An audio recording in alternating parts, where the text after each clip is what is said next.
let's talk a little bit about the midterms and what happened. It seems like the polls had shown Republicans would have a red wave, but of course that did not happen. Why do you think everyone from Republicans to Democrats were so unable to predict this outcome?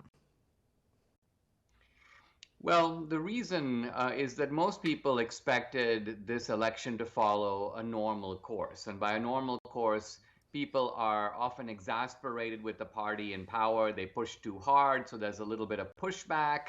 And so, by and large, if you look at the last several elections, we've seen reversals in the midterm for the party in power. So that was expected to happen this time. In addition, Biden had really low poll ratings. So people thought, look, people are going to be angry about gas prices, inflation, and not to mention the border and other issues. And so all of this would be vented, create a public kind of venting in the midterm. So it's a puzzle that that hasn't happened. Now, in fairness, if you step back and ask, are Republicans better off after the midterm than they were before? The answer is yes. Why? Because it's really important to have one branch of government, and it's almost certain that Republicans will hold the House. So that alone allows you to block and kind of hog tie Biden legislatively. So it's not as if Republicans are in a horrible position. They're just in a horrible position relative to where they expected to be and really where they should have been. Hmm. Right. And it seems like it's hard to know what things are going to look like going forward because the old system where, like you said, if there's a situation when the people in power are doing badly, there's, as you said, high inflation, high gas prices, then the other party should be the one winning in the midterms and so on. But that's not what happened here. So we have to examine more about why that was. And I think so many people are arguing about 2024. They're arguing about Trump versus DeSantis or other candidates, but aren't talking enough about what really happened here in 2022. So what do you think were some of the biggest factors that affected why that traditional kind of outcome was not the case? It's tempting to point in your finger in one direction and say this is the cause.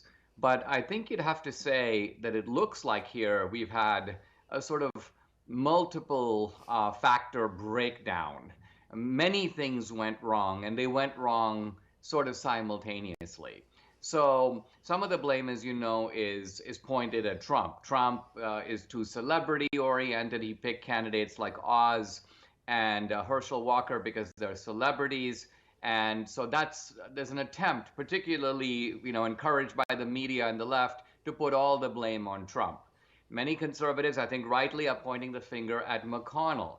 In other words, McConnell, it's hard enough to go up against a well-oiled Democratic operation when your own leader, who, by the way, has access to a mountain of cash, is manipulating that money not for the Republican Party's best interest, but for his own best interest. He wants people who are loyal to him, and he's willing to let Trumpsters and MAGA people go down because they don't happen to be McConnellites, if you want to call them that. I think there's some blame to be pointed in that direction.